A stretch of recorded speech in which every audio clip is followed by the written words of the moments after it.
One woman, two husbands, and two children, one a millionaire, the other a beggar. But when both men show up at her doorstep, each holding a child in his arms, a shocking truth begins to unfold, a truth that will leave you speechless. Today's story is deeply emotional, powerful and full of lessons for everyone. So watch this video till the very end. And before we begin, don't forget to like this video and subscribe to our channel. Now, let's begin the story. The town of Maplewood, tucked between endless Texan plains and golden sunflower fields, was the kind of place where life moved slower than the trains that passed once a day, slower than the wind that whispered through the wheat fields. It was a quiet community, where everyone knew each other's names, and gossip traveled faster than the mail truck. On a warm Saturday evening, the Miller house glowed under the fading light. Inside, the smell of baked bread filled the small dining room, where Ethan Miller, a 29-year-old mechanical engineer, sat across from his parents. He had the calm confidence of someone who'd worked hard for everything he owned. The steady job at a Houston firm, the modest house on Birch Street, and a small Ford sedan that had seen better days. But behind his steady brown eyes was a restless flame, anger that came quickly, unpredictably, like lightning before a storm. His father often warned him about it. "Son," said Mr. Miller, adjusting his glasses, "I've seen men lose everything, not because they were wrong, but because they couldn't control their right to be angry." Ethan smiled faintly, brushing off the advice. "Dad, I'm fine. I just don't like people crossing lines, that's all." His mother, Margaret Miller, looked at him with a mixture of love and worry. "You say that every time, honey, but every time it costs you something. A friend, a job, a peaceful night." That night over dinner, the topic shifted to something his parents had been quietly preparing for months. "Ethan," Margaret said softly, "you're almost 30. You've got everything a man could ask for, except a partner to share it with," he sighed, pushing the plate aside. "Mom, please, not this again." "Listen to her," his father interrupted gently. "You work all day, come home to an empty house, eat alone, sleep alone. It's time, son. You need someone beside you when you wake up. Someone who reminds you that life isn't just about paychecks and deadlines." Ethan didn't argue this time. He looked down. Lost in thought, after a long pause, he said, "All right. If it makes you happy, I'll meet whoever you want me to meet. But no pressure, okay? I won't marry just because you two want me to." His mother's eyes softened, a quiet smile breaking through the worry lines. "We're not asking for pressure, Ethan, just a chance." 2 weeks later, Ethan found himself sitting at Rosie's Diner, a small, old-fashioned place on Main Street with checkered floors and a jukebox that played country love songs from the 80s. Across from him sat Claire Thompson, 26, a nurse from Houston, with honey-colored hair tied in a simple braid and eyes that carried both kindness and weariness. She wasn't glamorous. She wasn't the loud, confident type Ethan was used to, but something about her calm voice, the way she stirred her coffee before speaking, felt right. "So your mom and my aunt went to high school together?" she asked with a shy smile. "Yeah," Ethan laughed nervously. "And now they've decided to play matchmaker." "Sounds like them," she giggled softly, always trying to fix everyone's life. They talked for hours, about books, about her night shifts at the hospital, about Ethan's dreams of starting his own workshop. When she laughed, Ethan noticed the tiny dimple near her left cheek. When she spoke about caring for patients who couldn't pay their bills, Ethan realized she had a heart purer than most people he'd ever met. By the time the check arrived, something had already changed inside him. He didn't say it, but he knew. He wanted to see her again. 3 months later, on a breezy April afternoon, Ethan and Claire were married in a small church at the edge of town. The ceremony was simple: wooden benches, a pastor who had known Ethan since childhood, and a handful of smiling friends. Margaret cried quietly in the front pew. Mr. Miller patted his son's shoulder and whispered, "You chose well, son. She'll bring peace where you bring storms." That evening, as twilight spread across Maplewood, Ethan drove his new bride home. The road stretched ahead, long, empty, glowing under the soft orange sky. Claire rested her head on his shoulder and whispered, "It feels unreal. Like I'm dreaming." Ethan squeezed her hand gently. "Then let's never wake up." When they reached home, the house was still decorated with ribbons and lanterns from the morning celebration. The neighbors had already gone. The laughter had faded. Silence returned. The beautiful silence of two souls starting their life together. Inside, Claire unpacked a small meal her mother had sent. Roasted chicken, mashed potatoes and cornbread. Ethan sat on the couch, loosening his tie. Exhaustion finally catching up to him. "I didn't eat properly at the reception," he admitted, rubbing his eyes. "I was too busy smiling for photos." "You and me both," Claire laughed softly, taking off her heels. "Here, let's eat like normal people now." They set the table, candles flickering gently. The night outside was still and starry, but just as Claire was about to sit down, knock, knock, knock. 3 slow knocks echoed through the house. Ethan frowned. "Who the hell is knocking at this hour?" Claire hesitated, then stood up. "Maybe a neighbor. Or your mom?" "At midnight?" Ethan muttered. "No way!" She walked to the door and opened it. Standing there was a frail old man, clothes torn, beard grey, hands trembling. His eyes, pale and hollow, looked not at her face, but at the plate of food on the table behind her. "Ma'am," he said in a broken voice, "I haven't eaten in 2 days. Could you spare some food, please?" "Just a little?" Claire's heart tightened. Without thinking, she turned to call Ethan.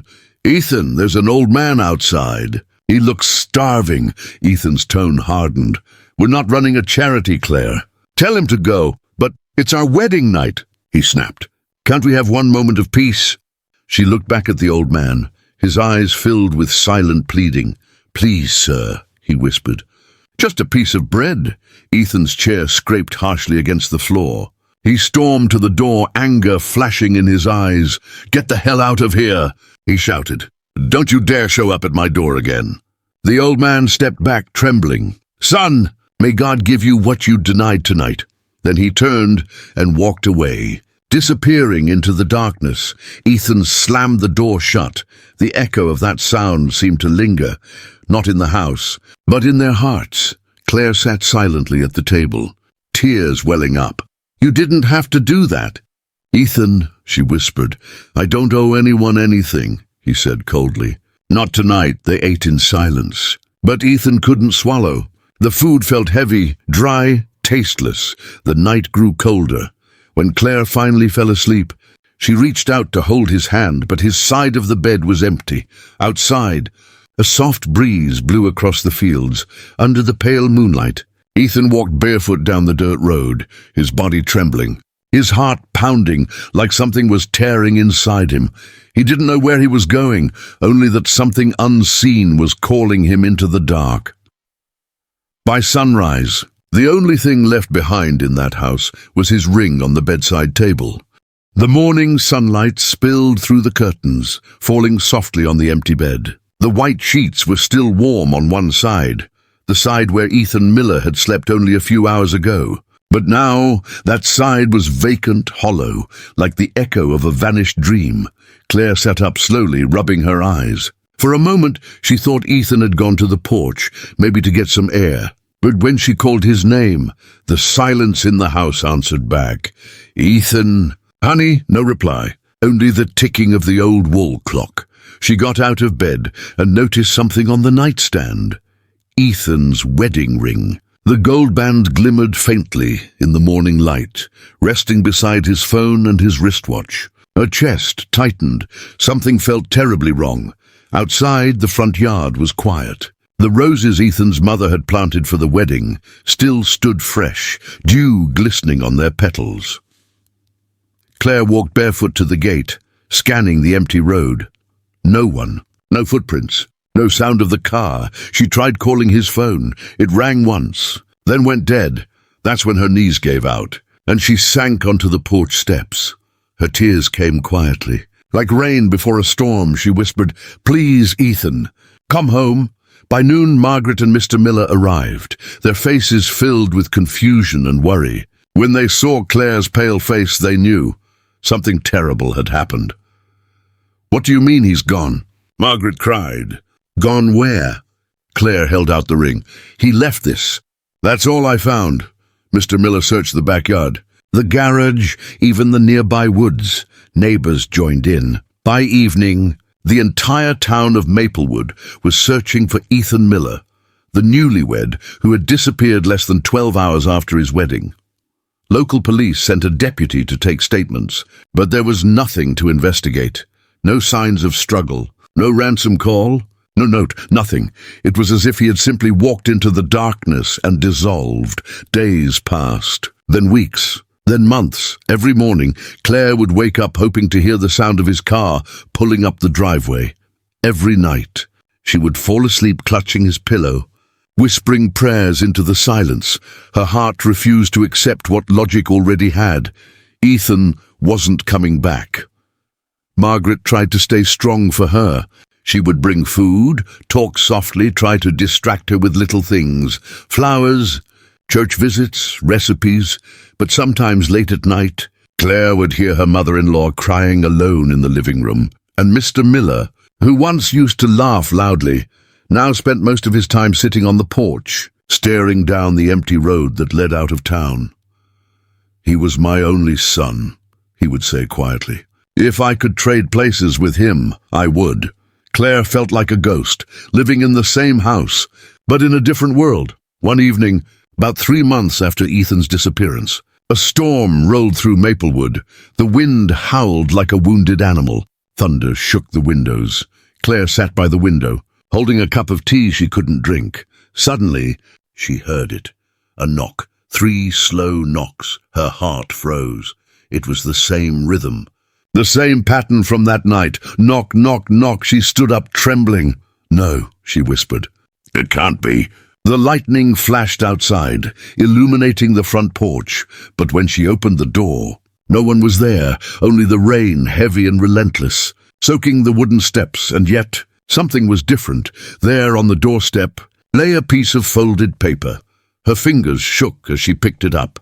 The paper was wet, the ink slightly smudged, but she could still read the words. "Forgive me. I failed a test I didn't know I was taking. E.M." Claire's heart pounded violently. "Ethan?" she whispered, clutching the paper to her chest. That night she didn't sleep. She sat by the window until dawn, praying, not for answers, but for peace. Years passed. Claire eventually left the Miller home and moved to Austin, where she took a nursing job at St. Luke's Hospital. Her life became quiet again. Work, sleep, church on Sundays. The world had moved on. Only her heart still lived in the past. 4 years later, on an ordinary Tuesday, she got a call from a number she didn't recognize. "Is this Mrs. Claire Miller?" "Yes, who's this?" "This is Officer Daniels from the Houston Police Department. We believe we've found someone connected to you." Her heart skipped. "Connected to me? Who?" "A man was found unconscious near the riverside last night. He had no ID, but your husband's name, Ethan Miller, was tattooed on his wrist." The world stopped spinning. Claire's teacup fell from her hand, shattering on the floor. When she reached the hospital, she saw him lying on the bed, pale, unshaven, eyes closed. His face was gaunt, older but unmistakable. It was Ethan. She touched his hand. "Ethan. Oh my God, Ethan, it's you." His eyes fluttered open slowly. He looked at her for a long time, confusion clouding his face. "Who are you?" The words pierced her like a knife. He didn't remember. Doctors explained he had been suffering from severe memory loss and trauma, possibly triggered by emotional shock. He had been wandering for years, living on the streets, working odd jobs, surviving like a lost soul. Claire stayed by his bedside every day, feeding him, reading to him, reminding him of the life they once had. Some days he smiled faintly, other days he stared into nothingness, whispering words only he could hear, words like forgive and hunger and darkness. One evening, After weeks of slow recovery, he finally spoke clearly. "Claire," he murmured, his voice trembling. "Do you remember that night?" Her eyes filled with tears. "Yes, the night the old man came." Ethan nodded weakly. "He wasn't just a man. I saw him again. After I left." She froze. "What do you mean?" "He came to me, in dreams, in alleys, in places I can't explain. He said I'd never understand what true hunger felt like, not until I became what I despised." His voice cracked. "And then I woke up with nothing. No home, no memory, just hunger." Claire pressed his hand to her heart. "You're home now, Ethan. You're forgiven." But Ethan shook his head, a tear sliding down his cheek. "No, Claire. Forgiveness isn't mine to take. It's his to give." That night, Ethan Miller slept peacefully for the first time in years. But when the nurse checked on him the next morning, his bed was empty. All that remained was a note on his pillow. It said only one thing: "Feed the hungry. That's where I'll be." And from that day on, people around Austin began whispering about a mysterious man, once wealthy, now living among the homeless, who spent every evening feeding the poor by the riverside. They said he never spoke much, but sometimes, when someone thanked him, he would smile faintly and whisper, "I was one of you once." The summer heat of Austin, Texas, had begun to fade, and the nights were getting cooler. By the riverside, where the city lights reflected like trembling stars on the water, a thin man in worn clothes handed out food to strangers. The locals called him the Silent Feeder. He came every evening, always alone, carrying 2 large bags of food, sandwiches, soup, sometimes fruit. He never asked for anything in return. He never gave his name, but one thing everyone noticed: the small gold wedding band he wore on a chain around his neck. He had a face that looked both young and old, sunburned skin, eyes tired but kind, and when he smiled, there was a certain peace, a quiet glow, like a man who had already lost everything and yet found something greater. No one knew his story, but we do. He was Ethan Miller. Across town, Claire sat alone in her small apartment, her stethoscope and hospital ID resting on the table beside a half-finished cup of coffee. She had read the note he left: "Feed the hungry. That's where I'll be." At first, she thought it was just a poetic goodbye, the final words of a man still trapped in his guilt. But when she heard whispers at the hospital about a mysterious man who fed the poor by the river, her heart skipped. One night after finishing her shift, she took the bus downtown and walked toward the Colorado River Bridge. The air was cool, the sound of crickets echoing through the night. Streetlights flickered. Then she saw him. Ethan stood near a broken bench, handing out food from a box to a group of homeless people. A frail woman thanked him and kissed his hand. A small boy clung to his leg, calling him Uncle. Claire froze in place, her breath caught in her throat, her eyes filled with tears. It was him. After all these years, after all that pain, he was alive here, among the forgotten. She took a step forward, then stopped. 1,000 questions ran through her mind. Would he remember her? Would he want her back? Or had he truly become someone else? Someone who belonged more to the streets than to her? She decided to wait, to watch. Over the next few weeks, Claire began coming to the riverside regularly, always from a distance. She would stand behind the line of oak trees and just observe him, the way he laughed softly with strangers, the way he prayed before handing out food, the way his eyes seemed to search the horizon every time someone said, "Thank you." It was as though he was looking for someone, but didn't know who. One evening, as the sun dipped below the skyline, a young boy approached Ethan. He couldn't have been more than 10, barefoot, dirty, clutching a paper bag. "Mister," the boy said shyly, "are you an angel?" Ethan chuckled, shaking his head. "No, kid, just a man trying to make up for bad choices. But my mama says angels don't need wings to fly." "Maybe you're one of those." Ethan paused. His eyes softened. He knelt down and said, "Tell your mama she's wiser than most people I've met." Claire, hidden in the shadows, pressed her hand to her mouth to stop herself from sobbing. The next night, She finally gathered the courage to approach him. The crowd had dispersed. The river was quiet. Ethan was sitting on the bench, packing the leftover food into his bag. She walked slowly toward him, her shoes crunching over the gravel. He looked up. Their eyes met. For a moment, neither of them breathed. The world seemed to fall silent. "Ethan," she whispered. He froze. The name hung in the air like a forgotten prayer. His lips parted as if trying to remember how to speak. "Do I know you?" he asked softly. "Yes," she said, her voice trembling. "You were my husband." The words struck him like thunder. His hands shook. The bag fell from his lap. "I had a wife," he murmured. "No, that can't be." Claire stepped closer, tears streaking her face. "You left me on our wedding night, Ethan. You vanished. For years I searched for you. I prayed for you." Ethan looked away, guilt shadowing his eyes. "I don't remember that night. Not all of it. Only flashes, anger, hunger, darkness." He gripped his head, his voice cracking. "I see his face sometimes, that old man. I hear his voice. He says, 'Now you know what hunger feels like.'" She knelt in front of him, taking his hands in hers. "That wasn't a curse, Ethan. It was mercy. You were lost, and God brought you here to find yourself again." Ethan's tears spilled freely. "I hurt you, Claire. I hurt him. I hurt everyone." "Then stop running," she said gently. "Come home." He looked at her for a long time. The river reflected the lights like liquid gold. "Home," he whispered. "Where is that now?" She smiled faintly, touching his chest, where the heart finally rests. For the next several months, Ethan tried to rebuild his life piece by piece. He got a small job at a community kitchen, helping to prepare meals for the homeless. He and Claire began to meet regularly, at the park, at the hospital cafeteria, at Sunday service. But the distance between them wasn't just physical, it was spiritual. Sometimes Ethan would stop mid-conversation, staring at nothing. "He's still there," he'd whisper. "The old man. I see him sometimes in the crowd." "You're hallucinating," Claire said gently. "You're still healing."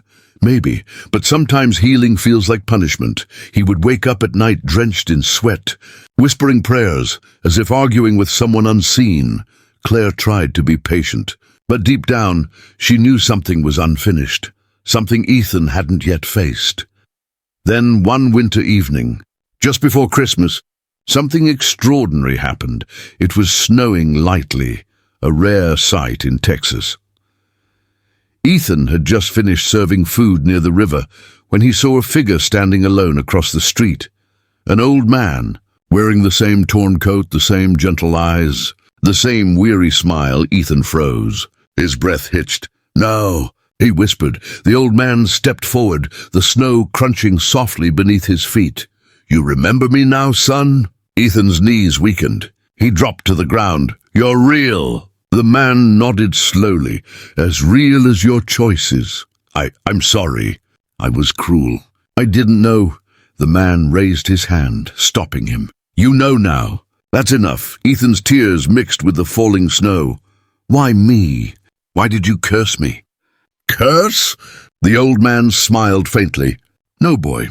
I blessed you. I asked God to make you feel. You had everything, but you couldn't feel compassion. So he took everything, until you learned what mercy costs." Ethan wept like a child. "I understand now, I do. Please forgive me." The man knelt beside him and placed a trembling hand on his head. "Forgiveness isn't earned, Ethan. It's received, and you've already received it." Then, as the wind blew harder, the old man's figure began to fade, slowly, like mist under sunlight. Ethan gasped. "Wait! Who are you?" The old man's voice echoed softly. "Just a hungry man God sent to feed your soul." And then he was gone. That night, Claire found Ethan kneeling by the river, his hands clasped, face lifted toward the sky. He looked peaceful, more peaceful than she had ever seen him. When she called his name, he turned and smiled. "He's gone," Ethan whispered. "But he left something behind." "What?" "Purpose." He stood up, took her hands, and said with a trembling smile, "We'll build a shelter here. For them, for all the hungry souls, including mine." Claire nodded, her tears glistening in the moonlight. For the first time in years, she didn't feel broken, she felt whole, and as the snow continued to fall over the quiet city, the two of them stood together, a man who had lost everything and a woman who never gave up, holding hands beside a river that had once taken him away, but now brought him home. Winter lingered longer than usual in Austin that year. The cold had a way of silencing everything. Cars rolled slower, dogs barked less, and the river carried a sleepy mist that curled around the city like breath on glass. It had been almost 6 months since Ethan and Claire had reunited beside that river, the same river where he'd once vanished into darkness. Now, every dawn, the two of them came back, not as lovers rekindling a romance, but as two people rebuilding their souls brick by brick. Through service, the small stretch of land near the South Congress Bridge, once cluttered with trash and broken bottles, had begun to transform. It started with a tent, then another, then a line of makeshift tables where Ethan and a few volunteers served steaming soup to anyone who was hungry. And above all, a wooden sign painted in faded white letters, the Second Chance Shelter. Every morning, Claire arrived before sunrise. She wore her scrubs beneath her coat, her hair tied back, her hands trembling from both fatigue and determination. She treated wounds, checked blood pressure, and handed out medicine from a box she kept beside a thermos of coffee.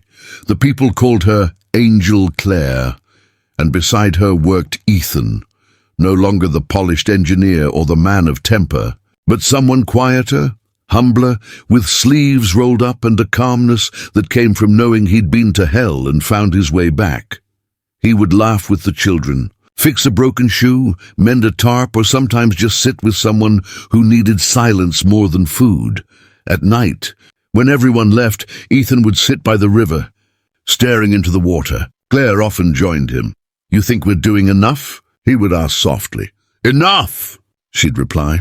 "Ethan, one meal to a hungry soul is enough. One warm smile is enough. You're doing more than you realize." He would smile faintly, brushing his fingers against the ring hanging on his chest. "It's strange. I used to dream about owning more money, more respect, more everything. But now all I want is to keep giving." Claire leaned her head on his shoulder. "Maybe that's what God wanted you to learn all along." One windy afternoon, as the volunteers were cleaning up, a commotion broke out near the tents. A small crowd had gathered around a young woman sitting on the ground, clutching her belly. She looked barely 20, her face pale and eyes half open. Claire rushed forward. "What happened?" "She just collapsed," said one of the men. "Said she hadn't eaten in days." Ethan knelt beside her, gently placing his jacket under her head. "Hey, it's okay. You're safe. What's your name?" "Nina," she whispered weakly. I'm pregnant." Her voice cracked as tears rolled down her face. "I didn't want to come here. I thought I could make it on my own. But my baby." Claire's eyes softened.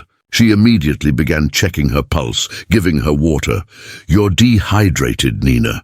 You need rest and food. We'll take you to St. Luke's, okay?"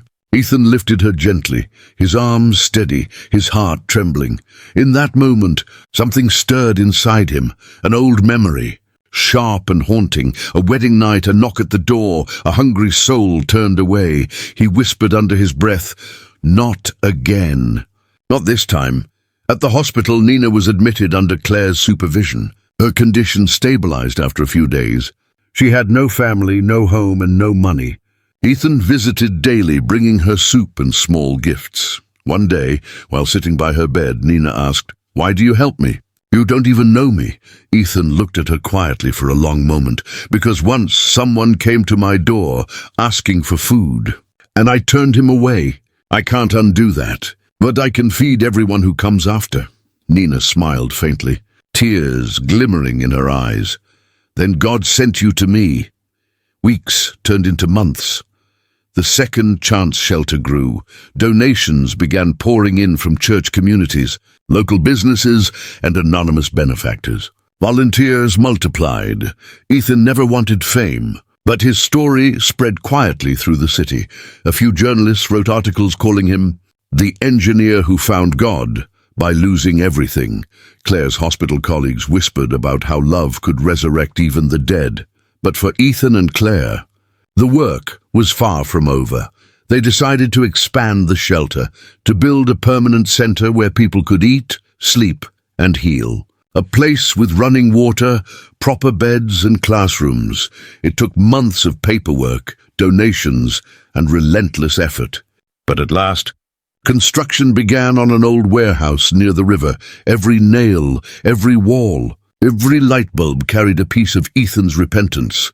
He worked from sunrise to midnight, hammering, painting, and organizing supplies.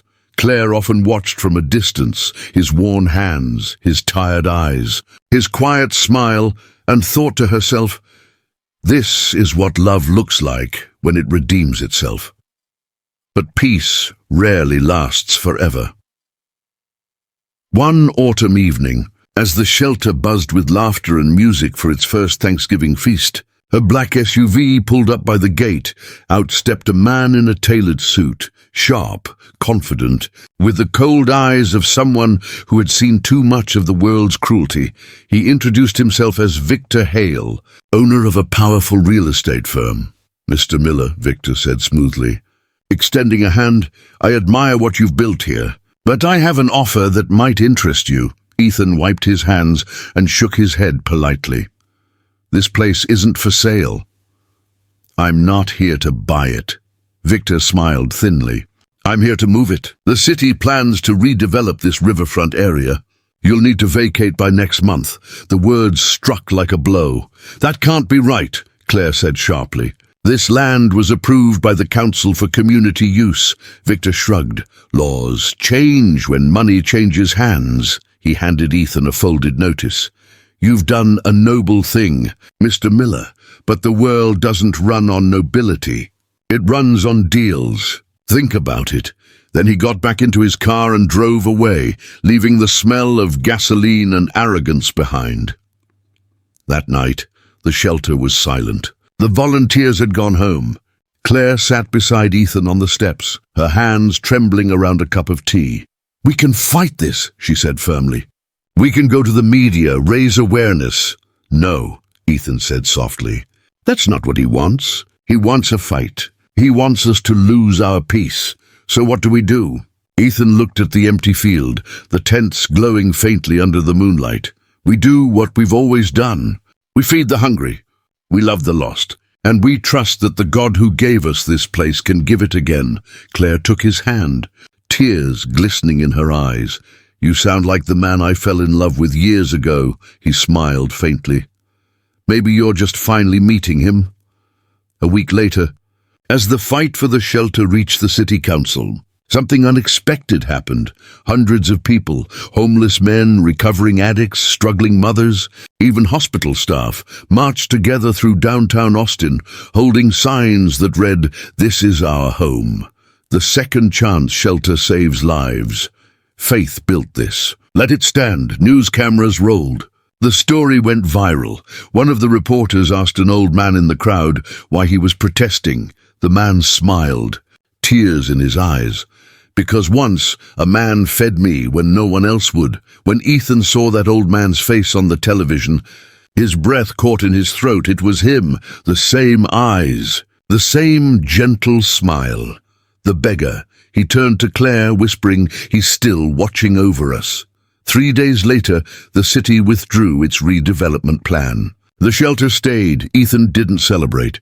He simply walked to the riverside that night, dropped to his knees, and whispered, "Thank you for everything I didn't deserve."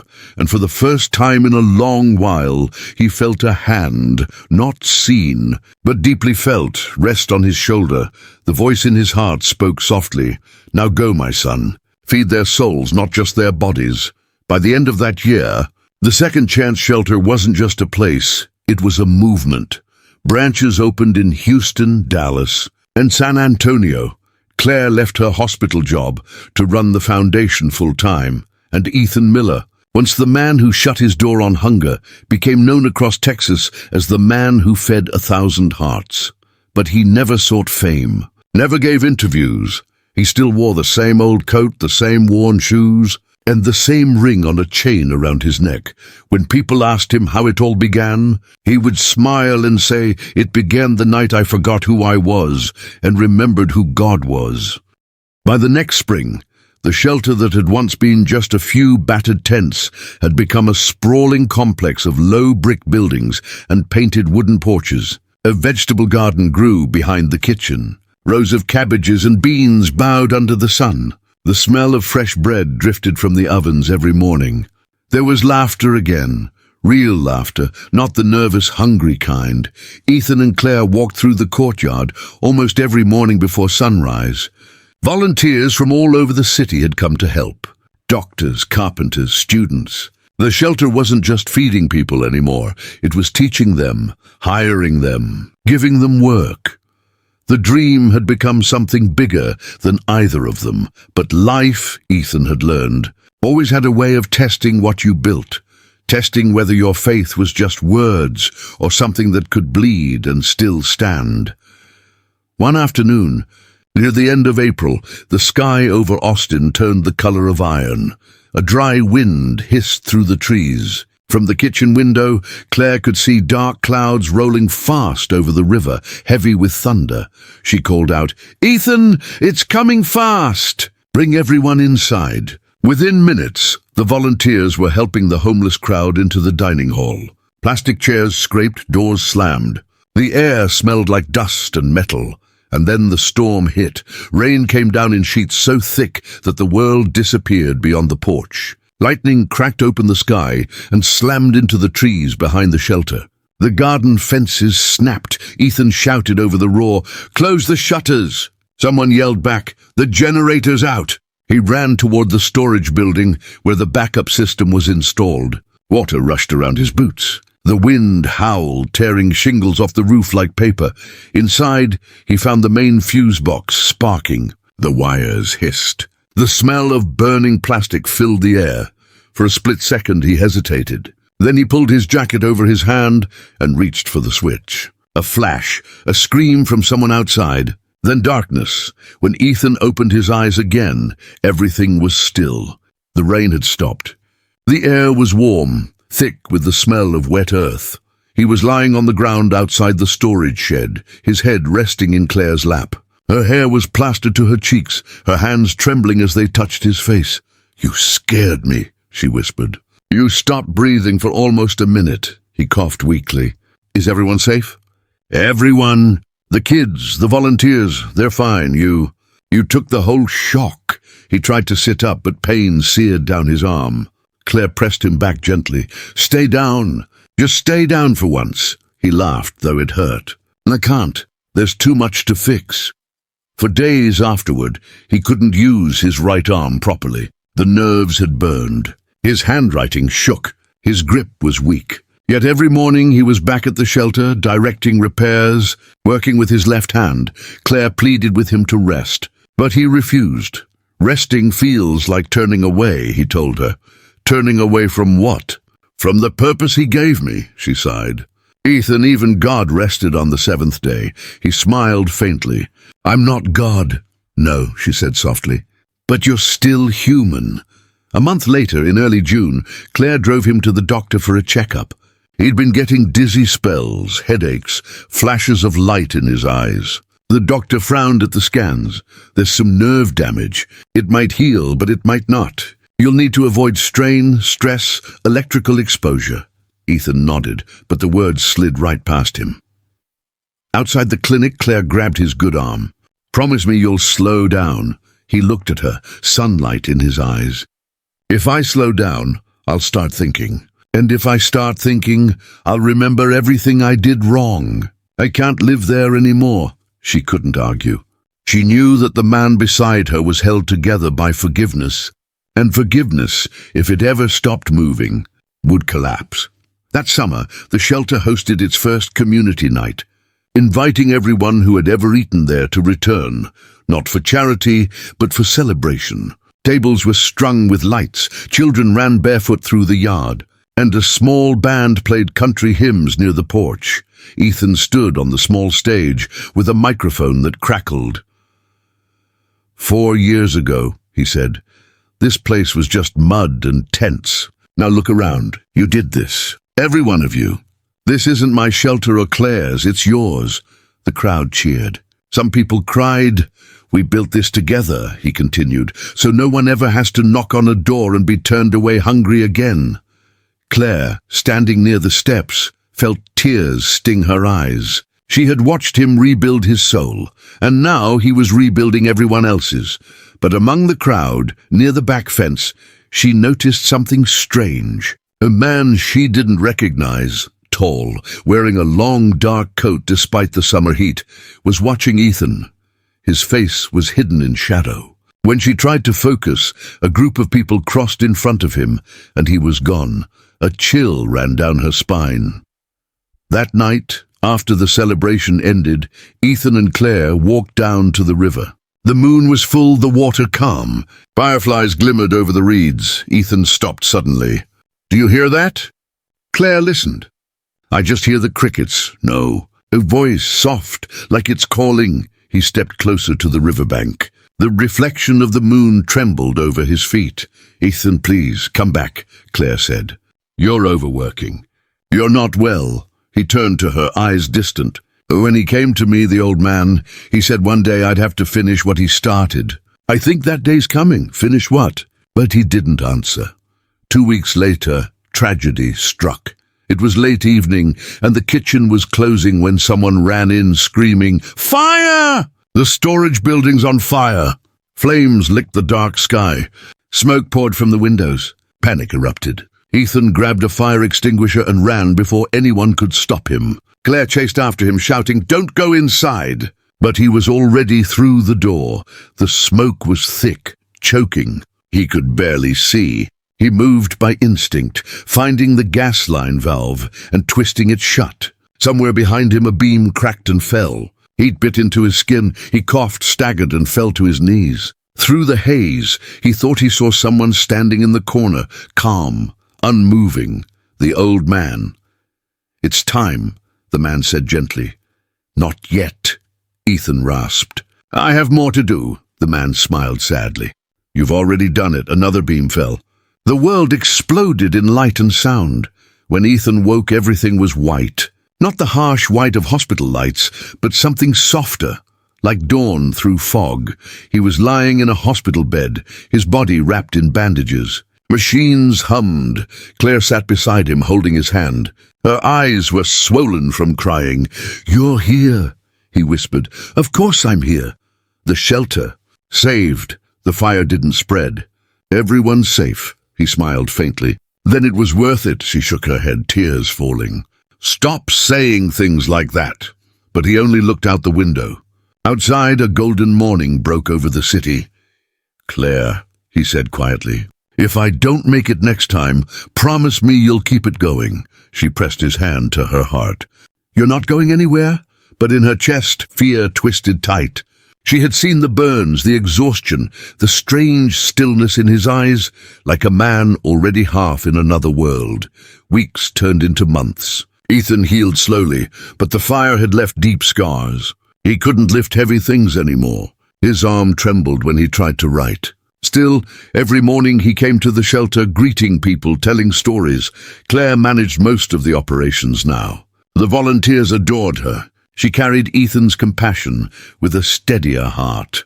One evening, while sorting through donation letters, she found a small envelope with no name. Inside was a single sheet of paper and a photograph. The photo showed Ethan, standing by the river, years ago, before the shelter was built, handing food to a thin old man in a tattered coat.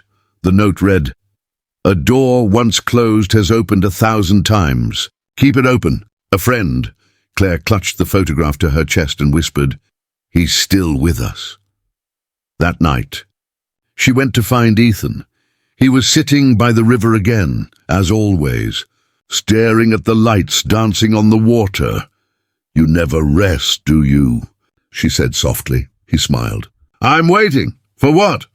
For the day I can finally walk through the door I once slammed shut. She sat beside him. Maybe you already did. He looked up at the sky where clouds drifted over the moon. Maybe, but if there's another door ahead, I hope it leads to peace. They sat there in silence, their hands clasped. The sound of the river wrapping around them like a hymn, and somewhere in the distance, and carried faintly on the wind, a familiar voice whispered, neither cruel nor kind, but infinite, feed the hungry, Ethan, until you are full. The summer sun had turned the Texas sky into a sheet of white fire. The streets shimmered. Cicadas screamed from the trees. Inside the shelter the air smelled of soup and soap and something else, the slow heartbeat of hundreds of people trying to begin again. It had been nearly 3 years since the fire.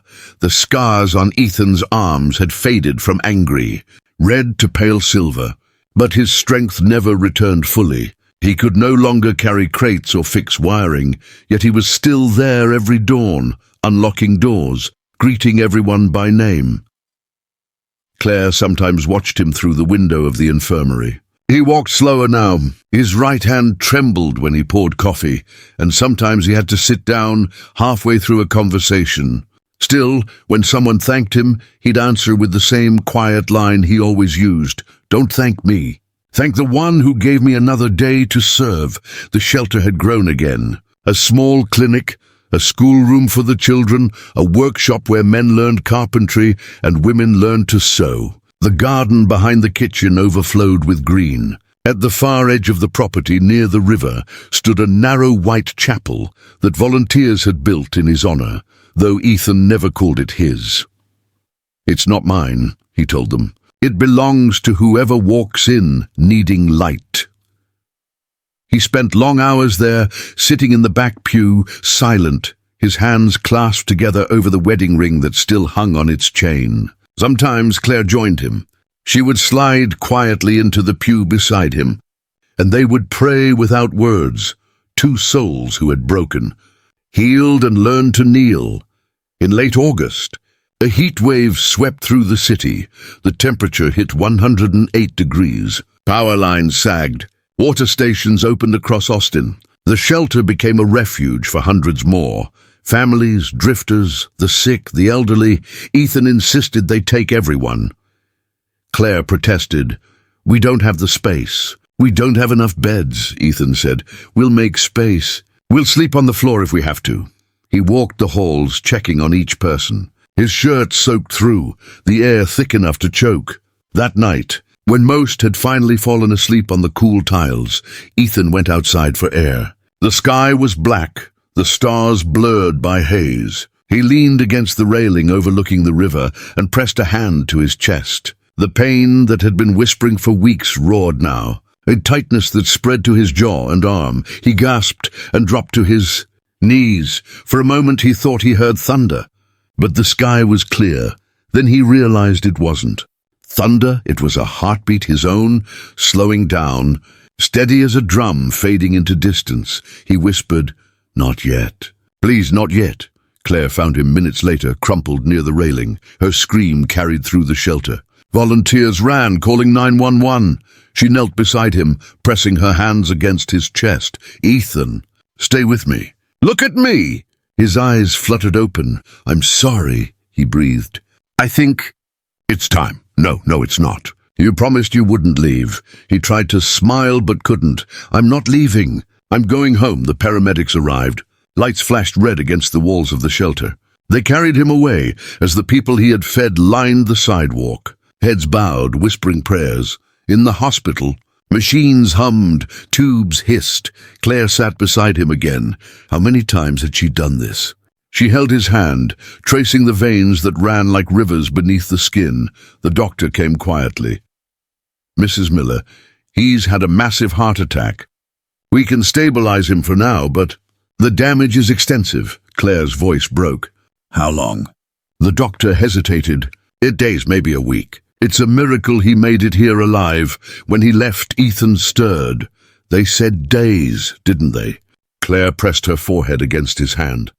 "Don't talk like that, Claire. Promise me something. Anything. When I go, don't close the shelter.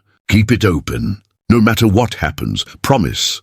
Stop, you're not going anywhere. Promise me. She swallowed hard, tears spilling down her cheeks. I promise, he smiled faintly. Good, then I can rest. That night he drifted in and out of sleep. Sometimes he muttered softly fragments of prayers. Other times his lips moved without sound, as if answering a voice no one else could hear.